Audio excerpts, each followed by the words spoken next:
कैसे हैं मेरे प्यारे छात्र छात्रा। आई होप कि प्लगे होंगे आपकी जो स्टडी चलेगी काफ़ी बेहतरीन चलेगी। तो आज की इस क्लास में लेकर आए हैं क्लास 10 के हिंदी के मोस्ट इंपॉर्टेंट ऑब्जेक्टिव क्वेश्चन जो आपके फाइनल बोर्ड परीक्षा के लिए काफ़ी इंपॉर्टेंट है। तो आप लोग हिंदी का एक भी क्लास को मिस मत कीजिएगा और काफ़ी इंपॉर्टेंट हिंदी का क्लास होगा आज का, ठीक है ना।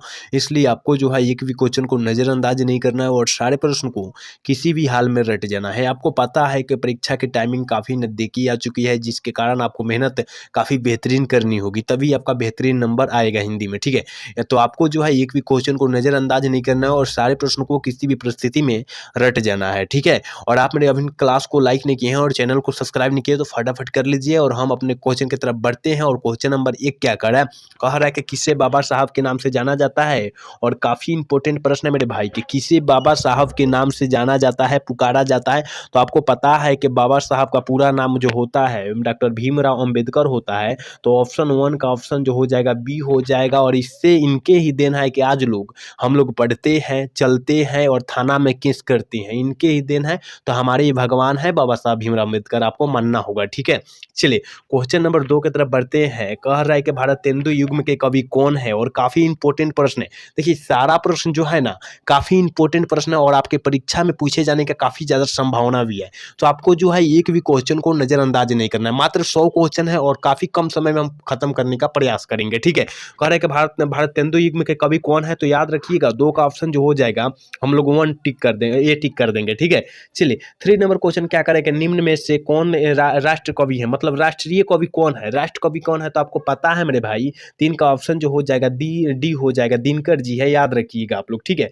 चलिए 4 नंबर क्वेश्चन क्या करें कि घूमता आईना शीर्षक में स्तंभ लेखक किसने किसने किया है, किसने किया है। तो आपको पता है कि 4 का ऑप्शन जो हो जाएगा वो सी हो जाएगा, बीरेन और डंगवाल ने, ठीक है ना। ऑप्शन याद रखिएगा सी हो जाएगा। एक भी क्वेश्चन को छोड़ना नहीं है आपको, ठीक है। और सारे क्वेश्चन को किसी भी हाल में किसी भी परिस्थिति में आपको देख लेना है और सारे क्वेश्चन को अच्छे तरीका से देखना है, ठीक है। चलिए 5 नंबर क्वेश्चन क्या करें मेरे भाई, कह रहा है ना मदुरै को अंग्रेज किस नाम से पुकारते थे। मंदुरे जो एक प्रकार का शहर है उसे अंग्रेजों ने किस नाम से पुकारते थे। तो आपको पता है कि 5 का जो ऑप्शन हो जाएगा उसी हो जाएगा मंदुरा, ठीक है ना। मंदुरा। आपको एक भी क्वेश्चन को नहीं स्किप करना है क्योंकि सारा प्रश्न बिहार बोर्ड से रिलेटेड होंगे, ठीक है। चलिए क्वेश्चन नंबर 6 क्या करें कि माँ को रखने का ठेका सिर्फ उसी ने तो नहीं ले रखा है, यह किसने कहा। काफी इंपॉर्टेंट प्रश्न है और सीता पास जो है सीता जो है उसी चैप्टर से लिया गया है, ठीक है ना। तो 6 का ऑप्शन क्या हो जाएगा, यानी याद रखिएगा माँ जो कहानी के लेखक जो है कौन है आगे बताइए। तो ईश्वर पेटलीकर जी है, याद रखिएगा। और देखिए यहाँ पर कह रहा है कि 6 का ऑप्शन जो हो जाएगा ये हो जाएगा क्योंकि कैलाश नहीं कहा था ना, कैलाश नहीं कहा था। ऑप्शन जो हो जाएगा कौन हो जाएगा, ये हो जाएगा, कैलाश कहा था, ठीक है। चलिए क्वेश्चन नंबर 7 क्या कर रहा है कि किस स्थान पर मरण भी मंगल माना जाता है, मरण मंगल माना जाता है। तो याद रखिएगा 7 का जो ऑप्शन हो जाएगा ना ये हो जाएगा, काशी में माना जाता है मेरे भाई। ऑप्शन ये हो जाएगा 7 का, ठीक है। चलिए 8 नंबर क्वेश्चन क्या करे कि चिंता किसकी रचना है। चिंता जो पाठ है वो किस लेखक की रचना है, किस लेखक द्वारा रचा गया पूछा जा रहा है। तो क्या हो जाएगा 7 का ऑप्शन क्या हो जाएगा। तो याद रखिएगा 7 का ऑप्शन हम लोग ये टिक करेंगे गुरु नानक का, ठीक है ना, गुरु नानक का है, याद रखिएगा। ऑप्शन जो हो जाएगा ए हो जाएगा, ठीक है। चलिए क्वेश्चन नंबर 9 क्या कह रहा है कि शहनाई को सुपीर वांधो में किसकी उपाधि मिली है, किसकी उपाधि मिली है। तो 9 का जो ऑप्शन हो जाएगा वो सी हो जाएगा, शाह को मिली है, ठीक है। ऑप्शन सी हो जाएगा। चलिए क्वेश्चन नंबर 10 क्या करें कि मंदुरे पांडिया लोग की दूसरी राजधानी है, यह कहाँ लिखा हुआ है, यह कहाँ लिखा हुआ है। तो याद रखिएगा 10 का जो ऑप्शन जो हो जाएगा वो सी हो जाएगा, कहाँ लिखा गया तुलनात्मक व्याकरण में लिखा गया है, ऑप्शन सी हो जाएगा, ठीक है। चलिए क्वेश्चन नंबर 11 क्या कह रहा है, 11 नंबर क्वेश्चन करें कि लाइफ एंड सोंगस कविता संकलन किसकी रचना है, किस लेखक की रचना है। तो याद रखिएगा 11 का जो ऑप्शन हो जाएगा वो सी हो जाएगा, रेनर मारिया के रिल्के का, ठीक है। ऑप्शन जो हो जाएगा सी हो जाएगा 11 का, ठीक है। चलिए 12 नंबर क्वेश्चन क्या करें मेरे भाई, कह रहा है ना युग्म पथ किस कवि की रचना है, युग्म पथ जो है किस लेखक की रचना है। तो याद रखिएगा 12 का जो ऑप्शन हो जाएगा वो बी हो जाएगा, सुमित्रा नंदन पथ की है। ऑप्शन बी हम लोग टिक कर देंगे, ठीक है। चलिए क्वेश्चन नंबर 13 यानी 30 नंबर क्वेश्चन कह रहा है ना, कह रहा है कि प्रेम वर्ण रस खान ने किसे कहा गया है। प्रेम वर्ण रस खान किसे कहा गया, और काफी इंपॉर्टेंट प्रश्न है, किस लेखक को कहा गया, किससे कहा गया है, तो याद रखिएगा 13 का ऑप्शन जो हो जाएगा वो डी हो जाएगा, क्योंकि कृष्ण को कहा गया है।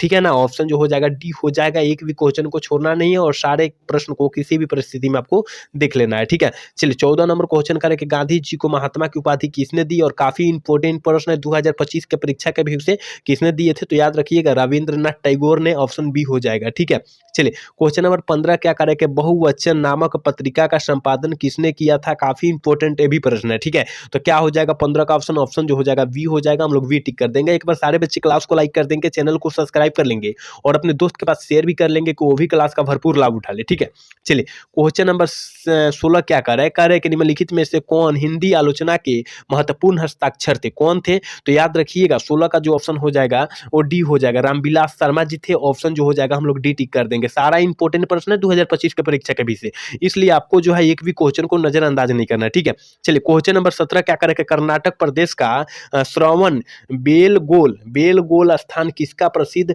तीर्थ स्थल है, तो याद रखिएगा 17 का ऑप्शन जो हो जाएगा डी हो जाएगा, जोनो का। ठीक है ना, जोनो का ऑप्शन जो हो जाएगा क्या हो जाएगा, डी हम लोग टिक कर देंगे। ठीक है, चलिए 18 नंबर क्वेश्चन क्या करें कि पूर्णवा शीर्षक उपन्यास किसकी रचना है, किस लेखक की रचना है, तो याद रखिएगा 18 का ऑप्शन जो हो जाएगा ना ए हो जाएगा, हरचारी प्रसाद द्विवेदी जी की है, याद रखिएगा। ठीक है, एक बार सारे बच्चे क्लास को लाइक कर लेंगे, चैनल को सब्सक्राइब कर लेंगे और अपने दोस्त के पास शेयर भी कर लेंगे को भी क्लास का भरपूर लाभ उठाए। चलिए 19 नंबर क्वेश्चन करें कि मंगमा कहाँ की रहने वाली थी, और काफी इंपॉर्टेंट प्रश्न है, तो आपको पता है कि मंगमा जो रहने वाली थी वो जो थी कहाँ के रहने वाली थी, 19 का ऑप्शन जो हो जाएगा वो डी हो जाएगा, क्योंकि वेंकटपुर की रहने वाली थी और ये जो है बेंगलुरु में है। ठीक है, ऑप्शन जो हो जाएगा 19 का ऑप्शन हम लोग डी टिक कर देंगे। चलिए 20 नंबर क्वेश्चन क्या कर रहे हैं, कह रहे हैं ना सातकोरी होता किस भाषा के प्रमुख कथाकार थे, काफी इंपॉर्टेंट प्रश्न है, जल्दी से जो है 20 का ऑप्शन बतला दीजिए क्या हो जाएगा, तो याद रखिएगा उड़िया के कथाकार थे, ऑप्शन जो हो जाएगा सी हम लोग टिक कर देंगे 20 का। चलिए क्वेश्चन नंबर 21 की तरफ बढ़ते हैं और 21 नंबर क्वेश्चन क्या कर रहा है,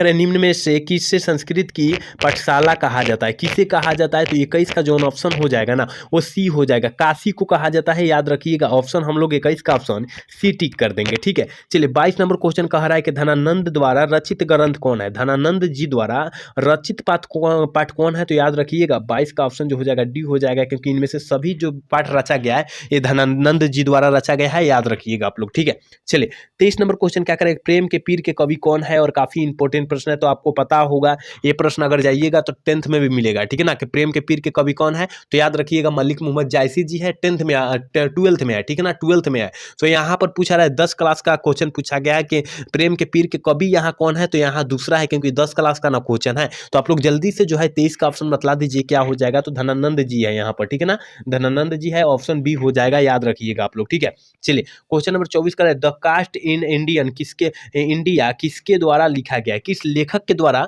लिखा गया है, तो 24 का ऑप्शन बी हो जाएगा, क्योंकि ये जो लिखे हैं ना डॉक्टर भीमराव अंबेडकर जी लिखे हैं, याद रखिएगा मेरे भाई, सारे क्वेश्चन को याद रखिएगा, क्योंकि इन सारे क्वेश्चन को लेकर बिहार बोर्ड में काफी हलचल मचा है। ठीक है ना, क्योंकि ये सारे क्वेश्चन पूछे जाने वाला है, इसलिए आपको जो है इन सारे क्वेश्चन को याद रखिएगा। ठीक है, चलिए 25 नंबर क्वेश्चन क्या करेगा, 20 के दांत कहानी के मोटर कार किसकी रचना है, मोटर कार जो है किस लेखक की रचना है, तो आपको पता है कि 25 का जो ऑप्शन हो जाएगा वो वी हो जाएगा, सेन साहब की रचना है, ऑप्शन हम लोग वी टिक कर देंगे। ठीक है, 26 नंबर क्वेश्चन क्या करेंगे, अतिशय में कौन उपसर्ग है, अतिशय में कौन उपसर्ग है, देखिए उपसर्ग हम लोग उसे बोलते हैं जो शब्द के पहले जुड़ जाता है उसे हम लोग उपसर्ग बोलेंगे, और जो शब्द के अंत में जुड़ जाता है उसे हम लोग प्रत्यय बोल देंगे। तो अब याद रखिएगा यहाँ अति जो जुड़ेगा यहाँ का उपसर्ग में जुड़ेगा। ठीक है, चलिए क्वेश्चन नंबर 27 क्या करेगा कि यशोदा का संधि विच्छेद क्या होता है, यशोदा का संधि विच्छेद क्या होता है, तो 27 का ऑप्शन क्या हो जाएगा, फटाफट आप लोग बतला दीजिए। तो आपको पता है कि ऐसा जोरदार हो जाएगा, ऑप्शन बी हो जाएगा। केवल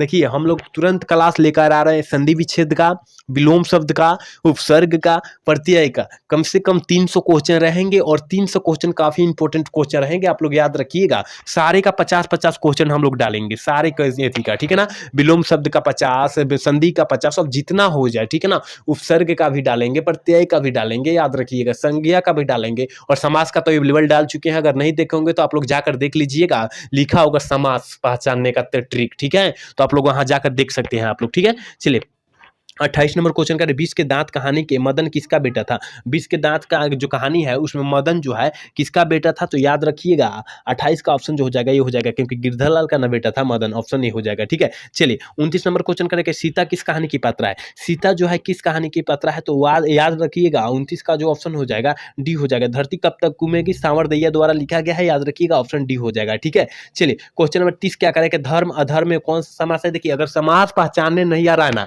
तो आप लोग जाकर देखिएगा ना, तो हम स्पष्ट रूप से वहां पर काफी बेहतर तरीके से 50-60 क्वेश्चन हम वहां पर बतलाए हैं। कितना बतलाए हैं, 60 क्वेश्चन बतलाए हैं। आप लोग नहीं देखे होंगे तो जाकर देख लीजिएगा, या हम डिस्क्रिप्शन में आप लोग डाल देंगे, वहां से आप लोग देख लीजिएगा। ठीक है, तो धर्म और अधर्म में कौन सा समास होगा। देखिए जहां हाइफन दिखाई देगा ना वहां द्वंद्व समास मार दीजिएगा। आप लोग क्या मारिएगा, द्वंद्व समास मारना है, ऑप्शन सी हो जाएगा। ठीक है, चलिए क्वेश्चन नंबर 31 क्या करे कि परीक्षा में चोरी मत करो, इस वाक्य में मत कौन सा निरूपित वाक्य है। कौन सा निरूपित वाक्य है, देखिए चोरी करना कौन सा, यहाँ पर कहा गया कि परीक्षा में बहुत बच्चे अभी भी बच्चे जो है सोए हुए हैं, क्योंकि वो भरोसे बैठे हैं चिट के भरोसे कि हम चिट से पास हो जाएंगे। तो अब उस तरह नहीं चलेगा, क्योंकि के पाठक द्वारा देख रहे हैं ना किस तनाज चला रहा है, तो उस तरह ही चल रहा है तनाज। तो आपको जो है चिट के भरोसे नहीं रहना है, मेहनत के भरोसे रहना है। ठीक है, तो देखिए कह रहा है कि परीक्षा में चोरी मत करो या चीट मत करो, इस वाक्य में मत जो है कौन सा निरूप वाक्य है, तो आपको पता होना चाहिए कि 31 का जो ऑप्शन हो जाएगा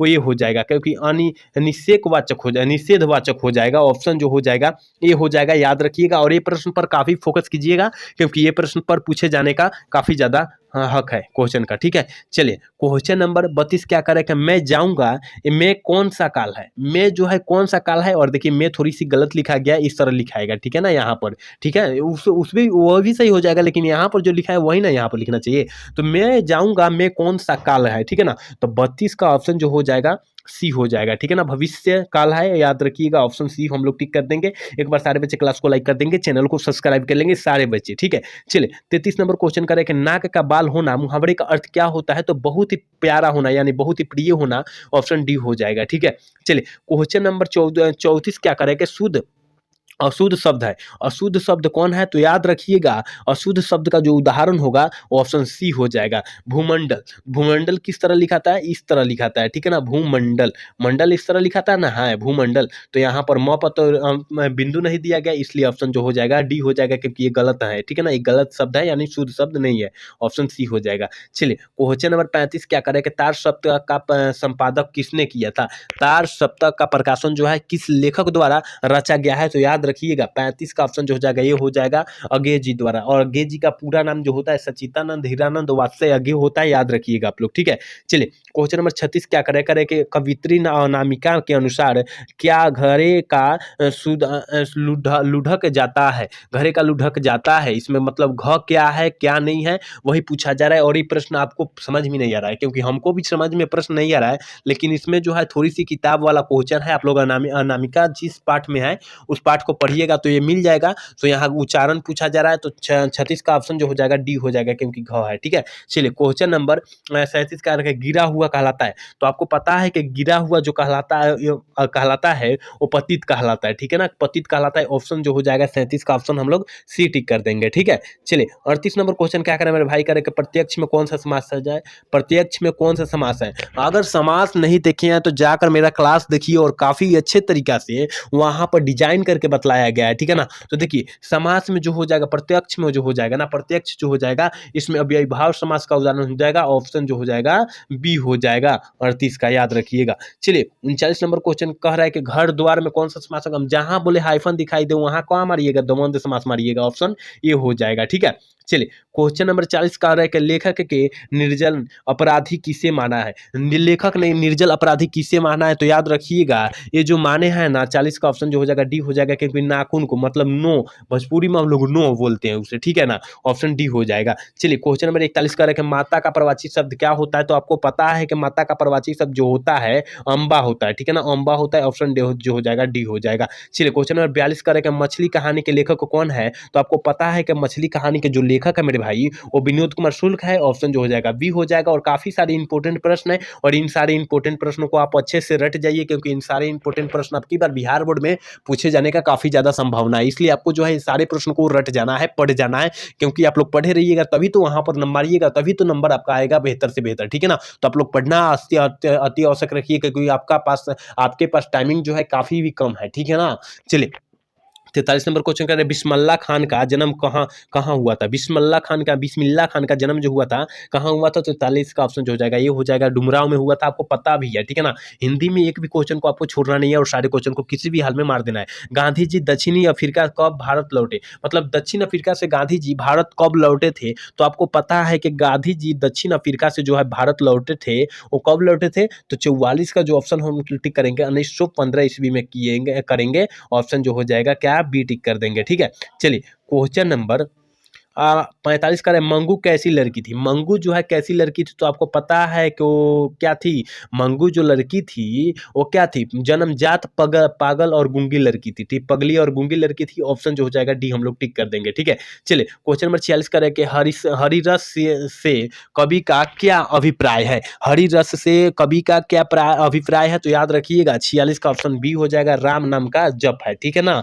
चलिए क्वेश्चन नंबर 47 क्या करेंगे, साक्षर का संधि विच्छेद क्या होता है? और जल्दी से बतला दीजिए मेरे भाई। 47 का जो ऑप्शन हम लोग टिक करेंगे ना, वो ए टिक करेंगे, स जोड़ अक्षर। तो यहाँ उपसर्ग जो हो जाएगा स हो जाएगा और अक्षर जो हो जाएगा प्रत्यय हो जाएगा, ये भी याद रखिएगा। ऑप्शन हम लोग टिक कर देंगे। चलिए क्वेश्चन नंबर 48 क्या कर रहा है कि किसके बिना जन्म अव्यर्थ है, ठीक है ना, किसके बिना? तो आपको पता है तो किसके बिना है? तो 48 का जो ऑप्शन हो जाएगा ये हो जाएगा, राम नाम के बिना, ठीक है ना, राम नाम के बिना। ऑप्शन ए हो जाएगा, ठीक है। चलिए 49 नंबर क्वेश्चन करें कि संधि के कितने भेद होते हैं? तो आपको पता है मेरे भाई कि संधि का जो भेद होता है कितना होता है? 3 होता है, स्वर संधि, विसर्ग संधि, व्यंजन संधि। ऑप्शन 3 हो जाएगा, सी हो जाएगा, ठीक है। चलिए क्वेश्चन नंबर 50 का है, मोटापा में कौन सा प्रत्यय है? मोटापा क्या आ रहा है? अप्पा आ रहा है, तो ऑप्शन जो हो जाएगा बी हो जाएगा। 50 का ऑप्शन बी हम लोग टिक कर देंगे, ठीक है ना। मोटापा आपा आ रहा है और यहाँ पर पा भी आ रहा है, आपा होगा, ठीक है। चलिए क्वेश्चन नंबर 51 क्या करें कि कवि रसखान किस भाषा के कवि है? कवि रसखान जी किस भाषा के कवि है? तो याद रखिएगा ब्रज भाषा के, ठीक है। चलिए 52 नंबर क्वेश्चन क्या कह रहा है कि निम्न में कौन शुद्ध शब्द है? कौन शुद्ध शब्द है? तो राजनीति किस तरह लिखाता है आगे ही बतलाइए, क्योंकि आज के बच्चा जो है केवल राजनीतिक और कांटा के बारे में बात कर रहा है, ठीक है ना। तो जल्दी से बतला दीजिए कि शुद्ध शब्द इसमें कौन है? और राजनीतिक, आप लोग राजनीतिक में रहते हैं, इस पार्टी से करते हैं, उस पार्टी को करते हैं, तो आपको पता होना चाहिए कि राजनीतिक किस तरह लिखा जाता है। तो आपको पता होनी चाहिए कि 52 का जो ऑप्शन हम लोग टिक करेंगे वो सी टिक करेंगे, क्योंकि राजनीतिक शब्द जो है ये शुद्ध है, ठीक है ना, सी वाला टिक है, याद रखिएगा, ठीक है। चलिए 53 नंबर क्वेश्चन करें, पेड़ से पत्ते गिरते हैं, इस कारक का उदाहरण है? किस कारक का उदाहरण? देखिए जहाँ जो हो जाएगा हटाव का बोध होगा, मतलब वहां से टूटने का बोध होगा, यानी यहाँ से हटाव का बोध हो रहा है कि ना, वह छत से गिर पड़ा, वहां पर हटने का बोध हो रहा है, तो वहां आप दान कारक मार दीजिएगा। ऑप्शन बी हो जाएगा 53 का, ठीक है। 54 नंबर क्वेश्चन क्या कर रहा है? 54 नंबर क्वेश्चन करें ना, विसफलता का विलोम शब्द क्या होता है? देखिए विसफलता का मतलब होता है कहीं जो हो जाएगा ना, विसफलता का मतलब आप लोग पढ़ रहे हैं और पढ़ते पढ़ते आपका नंबर ना आए तो हो जाएगा विफलता हो जाएगा, ठीक है ना, विफलता हो जाएगा, क्योंकि आप पढ़ रहे हैं, आपका टारगेट है 450 नंबर, आ जाएगा 300 नंबर, तो वो क्या हो जाएगा? विफलता ना हो जाएगा और आपका मन भी टूटेगा, दिल भी टूटेगा, तो हो जाएगा सफल हो जाएगा, क्योंकि उल्टा शब्द होता है, ठीक है ना। ऑप्शन जो हो जाएगा क्या हो जाएगा? सी हम लोग टिक कर देंगे। 54 का याद रखिएगा आप लोग। चलिए 55 नंबर क्वेश्चन क्या करें मेरे भाई, कह रहा है ना कॉबी रेनर मारिया रिल्के का जन्म कब हुआ था? तो आपको पता होनी चाहिए कि 55 का ऑप्शन जो टिक करेंगे हम लोग वी टिक करेंगे, ठीक है। थोड़ी सी हम अपना आवाज को फास्ट करेंगे क्योंकि क्लास को खत्म भी करना है कम समय में, ठीक है। कह कि किस कहानी में उड़िया की जीवन गहरी आंतरिकता से साथ प्रकट हुआ है? तो 56 का ऑप्शन जो हो जाएगा बी हो जाएगा, दहते विश्वास में, याद रखिएगा, ठीक है। चलिए 57 नंबर क्वेश्चन कर रहे कि धरती कब तक घूमेगी पाठ के लेखक कौन है? धरती कब तक घूमेगी किस पाठ का, इस पाठ के लेखक कौन है? तो आपको पता है कि धरती कब तक घूमेगी इस पाठ के जो लेखक है वो जो है कौन है? सांवरदैया है। ऑप्शन ए हो जाएगा, याद रखिएगा। इन सारे प्रश्नों को याद रखिएगा। करे कि व्यंजन होते हैं, व्यंजन संधि कितने प्रकार के होते हैं? तो कितने होते हैं? तो याद रखिएगा 58 का जो ऑप्शन हो जाएगा उसी हो जाएगा, 33 होते हैं, याद रखना है, ठीक है। चलिए 59 नंबर क्वेश्चन करके वाक्य में जिसके विषय में कुछ कहा जाता है उसे हम लोग क्या कहते हैं? मतलब कि आपके बारे में कुछ कहा जाए उससे हम लोग क्या कहेंगे? उससे हम लोग क्या कहेंगे? क्वेश्चन का कहने का मतलब है, तो याद रखिएगा उच्छेद कहते हैं। ऑप्शन जो हो जाएगा सी टिक कर देंगे। चलिए क्वेश्चन नंबर 60 कह रहा है कि पौबारा होना का अर्थ क्या होता है? देखिए पौबारा होना का अर्थ जो होता है या मुहावरा का अर्थ जो होता है, मुहावरा का अर्थ नहीं दिया लेकिन यहाँ मुहावरा ही पूछा जा रहा है कि पौबारा होना इसका अर्थ पूछ दिया है, तो 60 का ऑप्शन जो हो जाएगा सी हो जाएगा, लाभ ही लाभ होना, ठीक है ना, क्योंकि ये मुहावरा का अर्थ ही पूछा गया है, ठीक है। चलिए क्वेश्चन नंबर 61 कह रहा है कि अपनी डफली अपना राग का अर्थ क्या होता है, मतलब यहाँ पर भी क्या पूछा जा रहा है, यहाँ पर मुहावरा पूछा जा रहा है, ठीक है, लोकतिया बोला जाता है उसे, ठीक है। तो 61 का ऑप्शन क्या हो जाएगा, ऑप्शन डी हो जाएगा, याद रखिएगा, सबका अपने अपने मन के अनुसार चलना, ठीक है, ऑप्शन डी हो जाएगा। चलिए क्वेश्चन नंबर 62 क्या करेगा, चिड़िया का बहुवचन क्या होता है। चिड़िया का बहुवचन जो होता है मेरे भाई वो होता है चिड़िया, ठीक है ना। चिड़िया का बहुवचन चिड़िया देख लीजिए किस तरह लिखाता है, याद रखिएगा आप लोग। 63 नंबर क्वेश्चन का हिंदी कविता के प्रयोगवाद का सूत्रपात किया कौन किया था, सूत्रपात कौन किया था, तो 63 का ऑप्शन जो हो जाएगा डी हो जाएगा, अगे जी ने किया था, सच्चिदानंद हीरानंद आगे ने किया, ऑप्शन डी हो जाएगा, याद रखिएगा, ठीक है। चलिए 64 नंबर क्वेश्चन करके एक वृक्ष की हत्या कविता के कवि शहर को किससे बचाने की बात करता है, किससे बचाने की बात करता है, तो याद रखिएगा 64 का ऑप्शन सी हो जाएगा, नदियों से, ठीक है ना, नदीरों से, ठीक है, नादीरों से, ठीक है, ऑप्शन सी हो जाएगा। और एक बार सारे बच्चे क्लास को लाइक कर देंगे, चैनल को सब्सक्राइब कर लेंगे और अपने दोस्त के पास शेयर भी कर लेंगे, वो भी क्लास का भरपूर लाभ उठाए, ठीक है। चलिए 65 नंबर क्वेश्चन क्या करें मेरे भाई, करें कि हमारी नींद कविता में किसके जीवन द्वारा जीवन क्रम पूरा होने की बात की गई है, किसके की गई है, तो याद रखिएगा 65 का ऑप्शन हम लोग टिक करेंगे, खरास खरास क्या टिक करेंगे, ऑप्शन बी टिक करेंगे, ठीक है। चलिए क्वेश्चन नंबर 66 का है कि कवित्री अनामिका के अनुसार चौखट के में बेटे का क्या नहीं आता है, क्या नहीं अटता है, क्या नहीं अटता है, तो याद रखिएगा जो हो जाएगा ना 66 का ऑप्शन जो हो जाएगा ये हो जाएगा, मानी कौन नहीं हटता है, ठीक है। चलिए क्वेश्चन नंबर 67 क्या करें, प्रश्नवाचक सर्वनाम है, प्रश्नवाचक कौन सा सर्वनाम है, मतलब प्रश्न पूछने का, तो कौन से किस तरह से प्रश्न किसी से पूछा जाता है, तो याद रखिएगा 67 का ऑप्शन जरूर जाएगा, किससे, किससे बात की, तुमसे बात की तो तुमसे हो गया, तो प्रश्न पूछने का बोध जो होता है ऑप्शन सी वाला है, ठीक है। जीत जीत में निरखता हूँ पाठ के लेखक कौन है, तो याद रखिएगा 68 का ऑप्शन जो हो जाएगा ये हो जाएगा बिरजू महाराज, पंडित बिरजू महाराज, ऑप्शन जो हो जाएगा ये हो जाएगा। चलिए 69 नंबर क्वेश्चन करके अभिनव कहाँ है, अभिनयो कहाँ है, तो याद रखिएगा 69 का ऑप्शन जो हो जाएगा डी हो जाएगा, ठीक है। चलिए क्वेश्चन नंबर 70 क्या करें मेरे भाई, मछली कहानी किस संकलन से ली गई है, मछली कहानी जो है किस संकलन से ली गई है, तो याद रखिएगा महाविश्वविद्यालय से ली गई है, विद्यालय से ली गई है, ऑप्शन सी हो जाएगा। चलिए 71 नंबर क्वेश्चन करके ला शत्रुज कहाँ है, ला शत्रुज कहाँ है, तो याद रखिएगा 71 का ऑप्शन सी हो जाएगा, फ्रांस में है, याद रखिएगा। ये सारा प्रश्न जो है बिहार बोर्ड से रिलेटेड है और बिहार बोर्ड में पूछे जाने का काफी ज्यादा चांसेस है, इसलिए आपको जो है इन सारे क्वेश्चन पर ध्यान रखना होगा, फोकस रखना होगा, ठीक है। चलिए क्वेश्चन नंबर 72 का श्रम विभाजन और जाति प्रथा के निबंध के द्वारा लिखा गया, किस निबंध द्वारा लिखे, किसके निबंध द्वारा लिखा गया, श्रम विभाजी और जाति का बात आया ना, तो डॉक्टर भीमराव अम्बेडकर, क्योंकि दलितों का या क्या, दलितों का नहीं, पूरा सारे जातों का, सारे नहीं होता है आजकल जात भी ट्रेंड कर रहे कि मैं इस जाति से बिलोंग करता हूँ, ये देखिए ये संविधान लिखे होते तो केवल दलितों के बारे में लिखे होते, लेकिन सारे व्यक्तियों को, सारे नागरिकों को, सारे देशवासियों के बारे में लिखे हैं, तो इसे आप लोग कहते हैं कि यहाँ केवल दलितों के लिए लिखा गया, नहीं भाई आप लोग का गलत फहमी है, यहाँ पर सारे के कानून, सारे के ऊपर बराबर कानून लगेंगे, याद रखिएगा। आप लोग मर्डर कीजिएगा तो आपको भी नारा वही धारा लगेगा जो दूसरा का लगता है, ठीक है ना, तो आपको जो है सारे बात बराबर होंगे। और डॉक्टर भीमराव अम्बेडकर अपने लिए नहीं किए थे, पूरा देश के लिए किए थे, संविधान लागू किए थे, ठीक है, तो याद रखिएगा आप लोग, इन्हें भगवान मानना चाहिए। चलिए 73 नंबर क्वेश्चन का, सेन साहब की नई मोटर कार की रंग थी, कैसी थी, तो आपको पता होनी चाहिए कि इनकी कारें का जो रंग थी वो मेरे भाई कैसी थी, तो याद रखिएगा काली थी, क्योंकि आपको पता होनी चाहिए इन सारे प्रश्नों को, ठीक है। परंपरा का मूल्यांकन किनकी रचना है, 74 का ऑप्शन जो हो जाएगा वो भी हो जाएगा, रामविलास शर्मा जी की है। चलिए 75 नंबर क्वेश्चन करें कि श्रीनिवास जी का पूरा नाम क्या होता है, तो आपको पता होना चाहिए कि श्रीनिवास जी का पूरा नाम हम लोग टिक करेंगे ना, भारतीय वेंकटेश अय्यर करेंगे, ठीक है, ऑप्शन बी हम लोग टिक करेंगे। चलिए क्वेश्चन नंबर 76 क्या करें कि लेखक अमरकांत का जन्म कब हुआ था, तो 76 का जो ऑप्शन हम लोग टिक करेंगे ना, ऑप्शन ए टिक करेंगे, याद रखिएगा, ठीक है। 77 नंबर क्वेश्चन क्या करें कि नागरिक लिपि के आरंभिक लेखक मिले थे, कहाँ मिले थे, तो 77 का ऑप्शन जो हो जाएगा हम लोग भी टिक करेंगे, दक्षिण भारत में से मिले थे, ठीक है। चलिए क्वेश्चन नंबर 78 क्या करें कि बिरजू महाराज खुद को किसका शार्गिद मानते थे, तो 78 का ऑप्शन जो हो जाएगा ये हो जाएगा, बिरजू कहती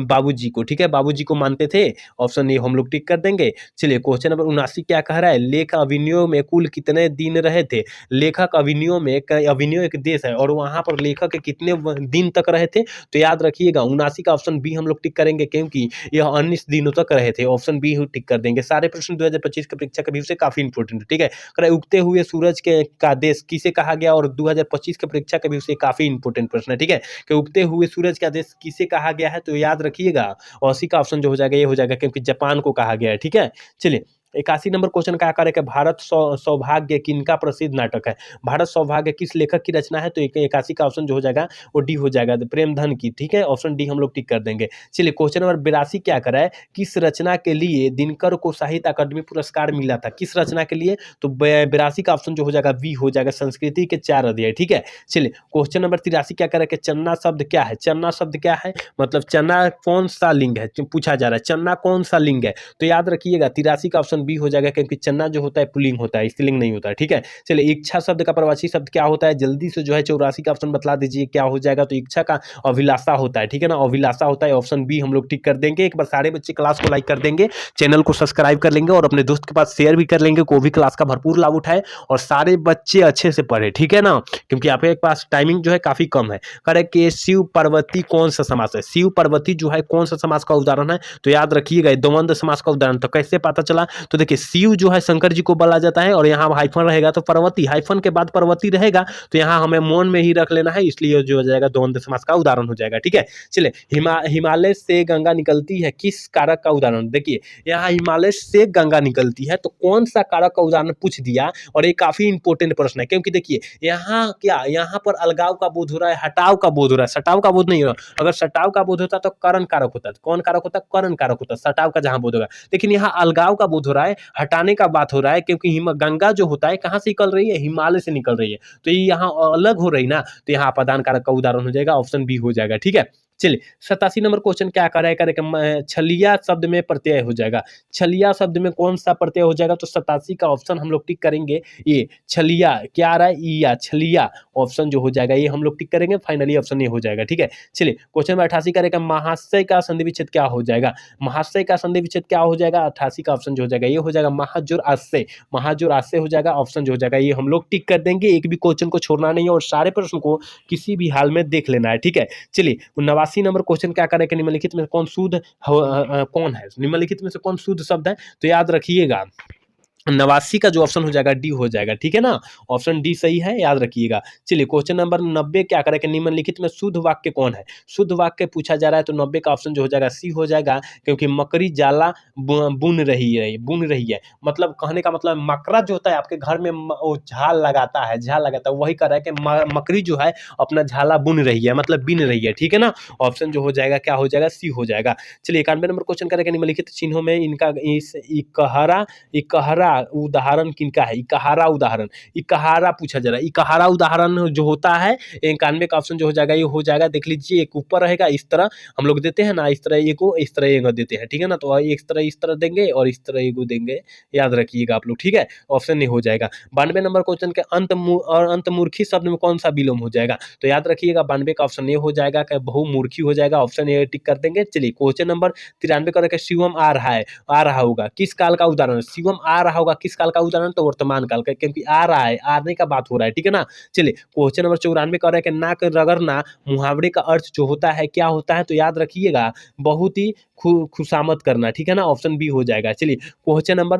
95 क्या करेगा, दुखी लोग की मदद करो किस विशेषण का उदाहरण है, दुखी लोगों की मदद करो किस विशेषण का उदाहरण, तो याद रखिएगा गुणवाचक विशेषण का उदाहरण है, ऑप्शन बी हो जाएगा, ठीक है। चलिए क्वेश्चन नंबर 96 कह रहा है कि निम्नलिखित चिन्हों में प्रश्नवाचक चिन्ह कौन सा है, प्रश्नवाचक चिन्ह कौन सा है, तो आप लोग इस तरह देते हैं, तो ये क्या है भाई, तो याद रखिएगा ये भी प्रश्नवाचक चिन्ह है, इसी को ना हम लोग प्रश्नवाचक चिन्ह कहते हैं। यहाँ क्वेश्चन यहाँ खत्म हो गया और यहाँ दे दिया ये प्रश्नवाचक चिन्ह है, तो याद रखिएगा ऐसा इसी प्रश्न आता है भाई बोर्ड में, ठीक है ना। चलिए क्वेश्चन नंबर 97 कह रहा है कि प्रवेश शब्द का कौन लिंग है, प्रवेश शब्द में कौन सा लिंग है, तो 97 का जो ऑप्शन हो जाएगा वो बी हो जाएगा, पुल्लिंग है प्रवेश शब्द, ठीक है, ऑप्शन बी हो जाएगा। चलिए 98 नंबर क्वेश्चन करें कर्ता की विभक्ति चिन्ह क्या होती है, कर्ता जो कारक होता है उसका विभक्ति चिन्ह की बात किया जा रहा है, तो याद रखिएगा ने कर्ता ने कर्म को ये होता है ना, ऑप्शन बी हो जाएगा। 99 नंबर क्वेश्चन करके सप्ताह शब्द का विशेषण क्या हो जाएगा, तो साप्ताहिक हो जाएगा, तो साप्ताहिक कौन सा सही होगा, ऑप्शन सी वाला सही होगा,